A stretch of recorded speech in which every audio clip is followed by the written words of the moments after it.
गणेशाय नमः. ओम नमो शिवाय नमः. श्री प्रभु रामचंद्राय नमः. किती म्हणलं? 40 2-3 वर. ऐकून स्त्रियांची वाणी रुक्मांगद संतोषला म्हणी. मग तयाशी संगे घेऊन नगरा प्रतिपावला. मग जाऊन पित्यापाशी वर्तमान सांगे तोरेसी. म्हणे ताता रामाश्वासी धरले असे म्याजी. कथेचं अनुसंधान ग्रंथ करते दत्तदास विष्णू बल्लाळ या ठिकाणी सांगतायत. वीरमणी नावाचा राजा आहे आणि त्याचा मुलगा असणारा रुक्मांगद स्त्रियांच्या बायकोच्या सांगण्यावरनं त्यानं रामाचा घोडा पकडला, गावामध्ये पाठवला आणि त्या वनामध्ये क्रीडा करून पुन्हा आपलं सगळं सैन्य घेऊन पुन्हा गावामध्ये आला. आणि वीरमणी नावाचा राजा आहे त्या नगरीचा, त्या रुक्मांगदाचे वडील त्याला भेटले. काय म्हणतो? तयाशी आणून नगरी बंधन करून रक्षला शेविरी. आता युद्धा लागून सत्वरी जाणे लागेल माती. आणि त्यावेळेस त्यांनी सांगितलं, वीरमणी राजाला सांगू लागलाय त्या रामाच्या यज्ञाचा घोडा आहे मी पकडलेला आहे आणि आता त्याच्या बरोबर आपल्याला युद्धाला जावं लागेल असं तो बोलू लागला. आईचे ऐकता पुत्र वचन रायाचे न होय संतोषित मन. मग म्हणे पुत्रा लागून तो पराक्रम काय केला. वीरमणी राजाने विचारलं, तू घोडा पकडलाय पण कुणाकुणाला जिंकलं त्याची लिस्ट दाखव बरं. युद्ध करून कुणाकुणाला जिंकलं, कुणाकुणाला हरवलं, काय पराक्रम तुझा? फक्त घोडा पकडला आणि गावात आणला. मला आनंद नाही वाटला. तो पकडला घोडा, अरे पण युद्ध करायचं असते, त्यांच्याबरोबर जिंकायचं असते, तो गुपचूप घोडा घेऊन आलाय, त्यांना माहिती बी नाही असं तो असणारा वीरमणी बोलू लागला. अश्वधरून यावनी मज कतीशी येते येऊनी. यात पुरुषार्थ मज लागुनी किंचितही दिसेना. अरे तू घोडा पकडला आणि मला येऊन सांगायला लागला मला आनंद वाटत नाही. अरे तू कोणाबरोबर युद्ध जर केलं असतं, कोणाला जिंकलं असतं तर जरा मला ऐकायला तरी बरं वाटलं असतं. घोडा पकडला मला सांगायला आला असं राजा बोलू लागला. आईचे बोलोनी पुत्रासी मग विचार करी मनासी. जाण्याचे आता युद्धासी शत्रुघ्नाधिक वीरा संगे. आणि मग राजाने विचार केला, पोरानं पराक्रम केलाय, घोडा पकडला तर आपल्याला सांभाळावं लागणार आहे. पोराने चुकी केली तर बापालाच बघावं लागतं, दुसरं कोण आहे? आता त्यानं पकडलाय ना घोडा, पकडू द्या. आता त्या घोड्याच्या बरोबर किंवा त्याचे जे काही सैन्य आहे, शत्रुघ्न असेल कोणी कोणी असेल त्यांच्या बरोबरही त्याला जावं लागेल. विचार करू लागला. तरी आपुला रक्षक शंकर त्याशी कळवू समाचार. त्याने कल्याण निरंतर होईल आपुले निश्चयी. आणि त्या राजाने विचार केला, आपण महादेवाचे भक्त आहेत, आधी आपण महादेवाची परमिशन घेऊ, महादेवाच्या मंदिरात जाऊ, त्यांचं दर्शन घेऊ, त्यांची आज्ञा घेऊ, आशीर्वाद घेऊ आणि मग युद्धाला जाऊ असा विचार करू लागला. आईचे म्हणी आणून वीरमणी गेला शंकराच्या दर्शना लागुनी. जयाची अर्धांग्याचे भवानी गौरवर्ण सुंदर पै. आणि वीरमणी राजाने विचार केला आणि विचार केल्याबरोबर गेला महादेवाच्या दर्शनासाठी महादेवाच्या मंदिरामध्ये. तर महादेव बसलेले होते, त्यांच्या मांडीवरती आई साहेब पार्वती बसलेल्या होत्या असं सांगतात. मस्तकी शोभ्या त्रिनंदन तैशीच गंगा केली धारण. शोभे मदन धन त्रिनयन भोळा शंकर त्या स्थानी. आणि महादेव अतिशय शोभिवंत दिसू लागलेले आहेत. मस्तकावरती त्या ठिकाणी असणारा चंद्र आहे, पुन्हा अजून जटा आहेत, व्याघ्र चर्म आहे, पार्वती आहे, गंगेमधून त्या मस्तकामधून जटा वाहते, तिथून गंगा आहे असं स्वरूप सांगतात. व्याघ्र चर्माचे आसन गज चर्माचे परिधान. अंगी भुजंगाचे भूषण भस्मले पण सर्वांगी. आणि सगळ्या अंगाला त्या ठिकाणी असणार भस्म लावलेला आहे. भस्म म्हणजे विभूती अर्चन केलेली आहे. बसण्यासाठी आसन वाघाचं चर्म आहे, कातड आहे, गजचर्म परिधान केलेलं आहे, घातलेलं आहे असं स्वरूप महादेवाचं आहे. रुद्राक्ष माळा गळा शोभती त्रिशूळादी आयुधे हाती. नगरामादी पडे दीप्ती ते दिन रात्र न कळे. आणि महादेवाचं जे काही स्वरूप होतं, तेज होतं, ते तेजाचा प्रकाश गावामध्ये पडत होता, कोणाला कळत नव्हतं. महादेवाचं जे काही तेज आहे ते तेजाचा संपूर्ण प्रकाश गावामध्ये नित्य होता असं सांगतात. आयशा शिवाची आचरणी मस्तक ठेवोनी वीरमणी हा. विनविताचे कर जोडणी प्रेम भावे करुनिया. आणि अशा प्रकारचे महादेव विराजमान होते.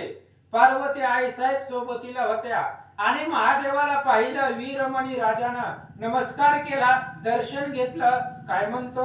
हे विभो कैलासपती अनर्थ केला असे माझ्या सुते आश्व सोडीला जो अयोध्या नाते तयाची धरून आणला की. आणि त्यावेळेस महादेवाला सांगू लागला वीरमणी राजा म्हणले, भगवंता माझ्या पोरानं अपराध केलेला आहे, चुकी केलेली आहे.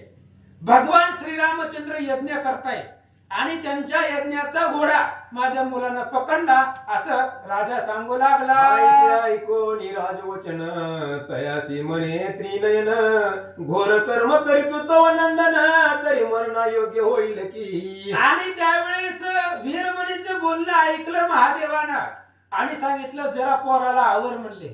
नाही नाही ती कुठानं करताय, एक दिवस तुमचा पोरगा असंच मरून जाईल. रामाबरोबर वैर करून कोण आजपर्यंत जिवंत राहिलेला आहे, यांचं मरण जवळ आलेलं आहे असं महादेवजी बोलतात. आता होईल घोर रण रक्त नद्या वाहतील जाण जेणे देवही पावती मोहन आईचा प्रसंग येईल. महादेवानं पुढचं भविष्य ओळखलं. तुझ्या पोरानं रामाचा घोडा पकडलाय, दुसरा कोणाचा पकडला असता तर जाऊ दे म्हणलं असतं, पण रामचंद्राचा घोडा पकडलाय. भयंकर युद्ध होणार आहे, रक्ताच्या नद्या वाहणार आहेत. देव सुद्धा आश्चर्य करतील असं युद्ध आता पुढे होईल. कोटी वीरा सहित महापराक्रमी अद्भुत शत्रुघ्न जयासी रक्षण करिता तो अश्व धरिला तव सुते. अरे तुझ्या मुलानं साधा अपराध केलेला नाहीये, कोट्यावधी वीरासहित त्या घोड्याचं रक्षण करणारा शत्रुघ्न आहे, हनुमंत आहे, पुष्कर आहे आणि रस्त्यानं अनेक राजे भेटलेले आहे. सुमध राजा आहे, सुबाहू राजा आहे, अनेक प्रकारचे राजे सोबतीला आहे. आणि एवढ्या सहित घोड्याचं संरक्षण असताना तुझ्या मुलानं तो घोडा पकडला. हाती येऊन अग्निशी जैसा लावावा स्वग्रासी तव सुते करण्याची केली अशी फयाद. महादेवानं त्या वीरमणी राजाला सांगितलं तुझ्या मुलानं असाच त्या ठिकाणी केलेला आहे. स्वतःच्या हाताने अग्नी घ्यावं, स्वतःच्याच घराला लावावं. तसं रामचंद्र येतो त्याच्या सैन्याबरोबर युद्ध करून कोणीही जिवंत राहणार नाही. तुझ्या मुलानं ते केलंय. महादेवजी सांगतात, अद्वैत जाऊन सूर्य मंडळाशी पाहि म्हणे मम तेजासी तरी सहज मुकेल प्राणासी तयाच्या तेज करुनिया. अरे खद्दित म्हणजे किडा. त्या किड्यानं ठरवलं की ते सूर्यापर्यंत जायचं आणि सूर्याचा प्रकाश आपल्या प्रकाशाने लोपवायचा, काजवा. म्हणून सूर्यापर्यंत गेला, पण सूर्याचा प्रकाश किती आहे आणि त्या सूर्याच्या प्रकाशाने तो जळून मेला, तशी तुमची अवस्था होणार. मन्नग म्हणे खगेंद्र सदनी जाऊन येईन परतोनी तरी तयाची ही वाणी सत्य कोण मानिल की. सापानं ठरवलं चला गरुडाच्या घरी चक्कर मारून येऊन जिवंत राहील का. सापाचं गरुडाचं वैर आहे, गरुडानं सापाला बघितल्याबरोबर मारून टाकतो. आणि त्या सापानं जर ठरवलं गरुडाच्या घरी जाऊन माघारी यायचं तर तो जिवंत राहणार नाही. तसं सांगतात, तैसे तव सुते कर्म केले मृत्यूग्रही विराट दिले आता प्राण रक्षणाचे साकडे पडले योजिता भले केली तुझे. महादेवाने विचार केलं कुठाने केली तुम्ही, पण मला टेन्शन आलेलं आहे, कारण आता मी रामाबरोबर कसं काय युद्ध करणार आणि तुमचं रक्षण तर करावं लागेल. तुम्ही आयुष्यभर माझी भक्ती केलेली आहे, त्यामुळे तुमच्या प्राणाचं रक्षण मला करावं लागेल.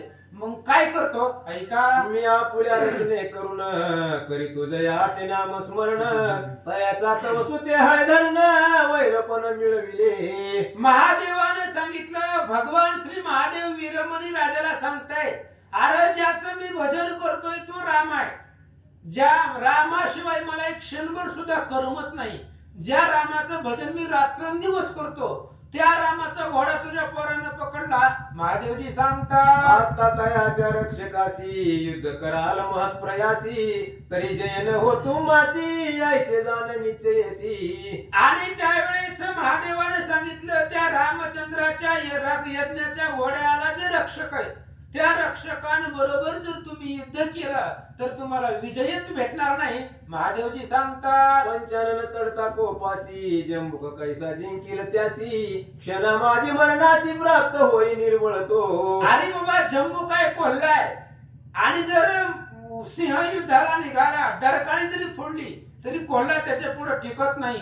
तुम्ही म्हणजे सगळे कोल्ह्या रूपी आहे आणि ते 55 रूपी असणारं शत्रुघ्नाचं सैन्य आहे. महादेवजी सांगतात, सर्प पुच्छी देता चरण करावा लागेल प्राण रक्षण तैशा परित वसुते जाण संकट आणले घरासी. आणि महादेवाने सांगितलं चलत असताना रस्त्यानं जर शेपटीच्या सापाच्या शेपटीवर जर पाय पडला तर त्या साप आपल्याला चावणार फिक्स आहे 100%. पण त्याच्यापासून आपलं संरक्षण करावं लागतं, पळावं लागतं, काहीतरी असणाऱ्या सापापासून जीव वाचवावा लागतो.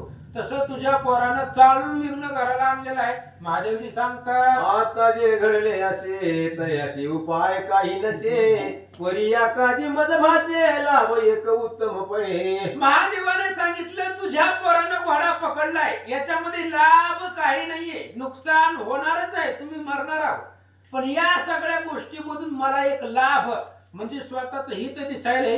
कोणतं? जो मी ध्यात असे निशिदिनी तो येईल इथे चाप पाणी तयाच्या दर्शने करुणी भय व्यथा तुझी वारेल. आणि महादेवाने सांगितलं जाऊ दे म्हणले तुझ्या पोरानं घोडा पकडलाय पण एक फायदा आहे आपल्याला. आपण ज्याचं भजन करतोय, ज्याचं स्मरण करतोय तो रामाचं दर्शन असं बी मला कधीच होत नाही. पण तुझ्या पोरानं घोडा पकडलाय, मग ती घोडा सोडवायला राम इथं येईल, मग त्या रामाचं दर्शन मला होईल. महादेवजी सांगतात, तरी आता यज्ञ करून करी अश्वाचे रक्षण तयाशी भक्ष आणि जलप्राशन वारंवार करवी का. महादेवाने सांगितलं घोडा रामाचा आहे आणि रामाच्या यज्ञाचा घोडा असल्यामुळे त्या घोड्याचं संरक्षण कर, त्याला टायमाच्या टायमाला चारा पाणी सगळं व्यवस्थित बघ आणि त्या घोड्याचं रक्षण कर. महादेवजी सांगतात, जेणे करून तयासी भोगणे न पडे दुखासी करी आयशा रक्षणासी अनालस्य करून या. कुठल्याही प्रकारचा आळस करू नको, त्या घोड्याला काही त्रास होता कामा नाहीये, त्याचं असणारं संरक्षण कर, वेळोच्या वेळेला त्याला पाणी असेल चारा असेल दे. महादेवजी बोलतात, सोडवा वया शोवर येईल की रघुवीर हाच लाभ घडेल साचार पूर्व पुण्य तुझ लागी. महादेवाने सांगितलं घोडा पकडलाय, पकडू द्या तुझ्या मुलानं, पण ती घोडा सोडवायला स्वतः राम येईल आणि राम तुझ्या घरी येणार आहे, घोडा सोडवायला येणार आहे. हे तुझं काहीतरी सुकृत आहे, तुझं काहीतरी पूर्व पुण्य आहे, म्हणून राम इथं येतील असं महादेवजी सांगतात. तरी राम दर्शनाची इच्छा धरून करी शत्रुघ्नाशी युध कंदन तेने तुझशी होईल कल्याण राम कृपा करील की. आणि वीरमणी राजाला महादेवजी सांगतायत घोडा पकडलाय तर युद्ध कर, पण युद्ध करत असताना एकच आशा मनामध्ये ठेव की रामाचं दर्शन व्हावं आणि राम दर्शनासाठी राम इथपर्यंत यावा यासाठी शत्रुघ्नाबरोबर क्षत्रिय धर्माने युद्ध कर, सगळ्यांना हरव. सगळे हारले तर राम येणार आहे, जर कोणच हारलं तर राम इथं कसा येतील, त्यामुळे सगळ्यांना हरव आणि राम इथं येतील असं कृत्य कर. महादेवजी बोलतात, आयशाई कोणी वीरमणी मने शंभो पिनाक पाणी आपली आज्ञा मज लागुनी शिरसा वंदे पयासे. आणि असं वीरमणी राजाला महादेवजी बोलल्याबरोबर वीरमणी राजाने हात जोडले. महादेवजी आम्ही तुमची भक्ती करतोय, अखंड जन्मापासून आम्ही तुमचे दास सेवक आहोत, त्यामुळे तुम्ही म्हणताल तसं क्षत्रिय धर्म करणे उचित प्रताप रक्षा वाजोरी जित होणार ते होऊन जाता प्रार्थनाच्या समेळी. आणि वीरमणी राजाने सांगितलं क्षत्रियाचं काम आहे युद्ध करणं, जय अथवा पराजय ही प्रार्थनाचा विषय आहे. कोणाला जय मिळेल कोणाला पराजय मिळेल ते आपल्या युद्ध करण्यावरती असतं, पण पहिलं कर्म युद्ध करावं असं राजा विचार करू लागला. परी कोण्याही प्रकारे करून मग प्रताप करी रक्षण आजवरी तुमच्या कृपे करून मज सकळ मानिताती. आणि वीरमणी राजाने सांगितलं महादेवजी मी युद्ध करणार, पण आमची पाठ राखायचं काम तुमचं आहे. आजपर्यंत मी देवाधिकांना जिंकले, मग असे सांगितलं ना ते रुक्मांगदाना, माझ्या बापाने इंद्राधिक देवांना जिंकले, ते रामाचं काय आहे, त्याच्यामुळे मी युद्ध करतो. पण तुम्ही माझ्या पाठीशी राहा आणि आमचं संरक्षण करा असं महादेवाला वीरमणी राजा बोलू लागला. आम्ही वाजी धरिला म्हणून कोपेल सत्य रघुनंदन युद्ध करून हया लागून सोडविल निश्चये. आणि रुक्मा तो असणारा राजा वीरमणी राजा बोलू लागला महादेवाला आम्ही घोडा पकडलाय, याचा राग रामाला येणारच, त्याच्यामुळे राम इथं येतील आणि सर्व असणाऱ्या सैन्याला मारून घोडा घेऊन जातील असं विचार करू लागला. हे मी जाणे पशुपती परी तुम्ही रक्षिता मुते वालीन देवतया ते युद्ध करू निर्वाण पै. आणि हे मला माहिती आहे राम इथं येणार, घोडा सोडवणार, युद्ध करणार, पण तुम्ही आमचे संरक्षण करते आहे. मी घोडा पकडलाय पण तुम्ही जर पाठीमागं असताल, तुम्ही जर आमच्या सोबतीला असतात तर आम्हाला कोणाचीच भीती नाही असं राजा बोलू लागला. जरी आपण त्यागाल मजसी तरी सहज मी योग्य मरणासी आता दया करुणी मदतीनासी सांभाळावे कृपाळुआ. आणि माझ्यावरती कृपा करा, तुम्ही जर पाठीशी असाल तर मी भयंकर युद्ध करेल, राम सैन्याला सगळ्याला जिंकील, फक्त तुम्ही माझ्या पाठीशी राहा राजा बोलू लागला. भक्त काज कल्पद्रुम ऐशी असे तुझे नाम तरी अंतरी धरोनी प्रेम राखी मजसी दयाळा. वीरमणी राजाने सांगितलं भक्त काम कल्प द्रुमा, तुम्हाला शब्द येते, भक्ताच्या मनातल्या कामना पूर्ण करणारे तुम्ही आहे, त्याच्यामुळे आमचं संरक्षण करणं काम तुमचं आहे. आज युद्ध आमच्यावरती युद्ध प्रसंग आलेला आहे तर आमची पाठ राखा महादेवाला राजा बोलू लागला. क्षत्रियांचे कर्मगहन युद्ध करावे हेची जाण ऐशा सोनी जाता चरण सकळ जन मज हातील की. आणि राजा क्षत्रियांचं कार्य आहे युद्ध करणं. जर युद्ध केलं तर आणि युद्ध न करता जर घोडा माघारी दिला त्या रामाला भिवून किंवा त्याच्या भीतीनं तर जगातले सगळे राजे लोक मला हसतील असं बोलू लागला. क्षत्रिय धर्मी विरुद्ध म्हणती माते नीच बोलती या प्रती तुझी खंती नसे काही एक मज लागी. अहो मला काहीच दुःख एवढं दुःख वाटणार आहे, उद्या लोक म्हणतील घोडा तर पकडला पण पुन्हा असणारा रामाच्या सैन्याला भिवून रामाला भिवून घोडा माघारी दिला म्हणून पुन्हा मला त्या ठिकाणी शक्तीहीन समजतील, कमी समजतील, अशक्त समजतील असा विचार राजा करू लागला. तरी विचार करी आता भक्त रक्षण करीता तुझे विन जगी कोण त्राता मज लागी पयासे की. म्हणून आता एकच कृपा करा, आमच्यावरती रक्षण करा, तुमचा कृपेचा हस्त ठेवा, तुम्ही फक्त पाठीशी राहा. युद्ध करायचं अथवा न करायचं तुमचा प्रश्न आहे, महादेव पाठीशी असल्यावर कशाची भीती आहे, म्हणून आमच्या पाठीशी राहा असं राजा बोलू लागला. ऐसे ऐकोनी दीन वचन शंकरी केले हास्य वदन मने राया तुझ लागून मी रक्षण करीन पै. अशा प्रकारे राजाचं बोलणं ऐकलं आणि महादेवाने सांगितलं हे बघ आता दोन्हीकडून तू संकटात पडलाय, युद्ध जरी करावं तरी तू राम आहे ज्याचं आपण भजन करतोय त्याच्यावर युद्ध कसं करावं, आणि नाही करावं तर तुझी भक्ती आहे, त्याच्यामुळे असू दे आता मी तुझी पाठ राखतो, तुझं संरक्षण करतो. महादेवजी बोलतात 33 कोटी देव जरी आले युद्धाशी शस्त्रधारी तरी तयासी मी समरी तुझं कारण जिंकीन की. आणि महादेवाने सांगितलं राजाला घाबरू नको म्हणले, अरे मी पाठीशी आहे, 33 कोटी देवता जरी आले तरी तुझ्यासाठी मी युद्ध करीन आणि तुझ्यासाठी सगळ्यांना जिंकील. महादेवजी बोलतात मज सांगते युद्ध करून जाईला श्वाते घेऊन ऐसा वीर त्रिभुवन शोधिताही न मिळे की. महादेवाने सांगितलं राजा मी तुझ्यासाठी जगाबरोबर युद्ध करेल आणि माझ्या बरोबर युद्ध करून घोडा घेऊन जाईल असा जगामध्ये कुणीच वीर नाही. 33 कोटी देव जरी आले तरी त्यांच्या बरोबर युद्ध करेन, पण माझी एकच अडचण आहे. कोणती? परी श्रीराम येता युद्धासी मी वंदिन तयाच्या चरणासी युद्ध न करी मी तयासी कदा काळी राजेंद्रा. महादेवाने सांगितलं राजा तुझ्यासाठी मी त्रिभुवनाबरोबर युद्ध करीन, कोणालाही मी जिंकील, पण भगवान श्रीरामचंद्र जर युद्धाला आले तर त्या रामाबरोबर मी युद्ध करणार नाही. मी त्यांचं चरण दर्शन घेईन. अहो, त्यांच्या दर्शनासाठीच मी एवढ्या दिवस नामस्मरण करतोय. आणि तो जर समोर आला तर युद्ध कसं करायचं? तो देव आहे, आमचा स्वामी आहे, असं महादेवजी बोलतात. जयासी ध्यातो रात्रंदिन तयाची भेटी होता जाण तुझा लाभ या समान नसे सत्य मज लागी. अरे राजा, ज्याचं मी भजन करतोय, ज्याला रात्रंदिवस ज्याचं ध्यान अंतःकरणामध्ये करतोय, ते जर राम समोर आला तर त्याचं दर्शन घेणं ही काम आहे आणि उद्धार आहे. सायुज्य भेटतं त्या रामाच्या दर्शनानं, असं महादेवजी सांगतात. जे स्वामी द्रोह करीती ते अघोर नरका जाती वंदिता यासी निश्चिती सायुज्यता प्राप्त होय. अरे राम स्वामी आहे, राम राजा आहे, त्रैलोक्य स्वामी श्री रघुनाथ. त्याचा पाहू नको अंत, त्रैलोक्याचा करील घात, निमिषार्धात क्षोभोणी. राम फक्त माझा स्वामी नाही तर त्रैलोक्याचा स्वामी आहे. आणि तो जर राम समोर आला तर मी त्याचं दर्शनच घेईल, महादेवजी सांगतात. मनोनी श्रीरामा वाचून मग सकळ वीर तृणा समान ऐशा सताश्व लागून कोण नेईल सोडवणी. महादेवानं वीरमणी राजाला सांगितलं, एक राम जर सोडले तर बाकीचं कोणी कोणी युद्धाला येऊ दे, मी तुझ्यासाठी युद्ध करतो, तुझ्यासाठी मी सगळ्यांना जिंकतो, 33 कोटी देव आले तरी जिंकतो.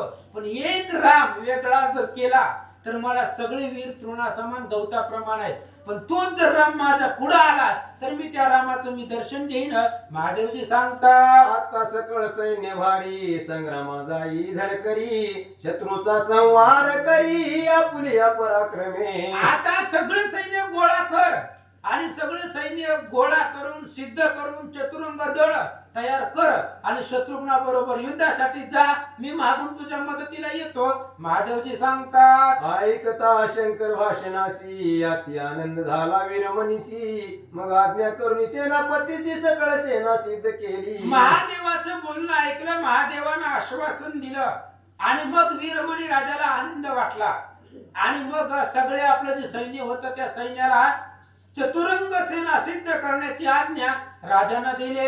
आईशी कथा वाच्यायनाशी शेष सांगती विस्तारेशी पुढील अध्यायी शत्रुघ्नाची चिंता पडेल अश्वाची. आणि अशा प्रकारची कथा पाताळाच्या ठिकाणी शेष महाराज वत्सेन ऋषीला ब्राह्मणाला ही कथा सांगतायत. ही घोडा नेलेल्या शत्रुघ्नाला माहिती नाही, त्यांच्याही रक्षकाला माहित नाही. चरायला गेलेला होता घोडा आणि त्या रुक्मांगद राजानं तसंच राजकुमारानं घेऊन गेला. त्यामुळे शत्रुघ्नाला चिंता पडेल की घोडा कोणी नेला.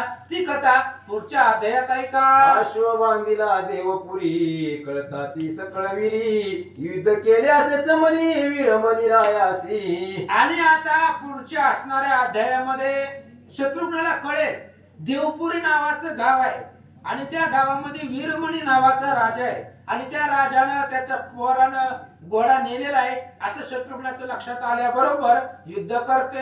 ही कथा सविस्तर ऐकोत पंडित चतुर हस्त जोडून वारंवार दत्तदास हेची मागे. पुढच्या अध्यायामध्ये भयंकर युद्ध होणार आहे.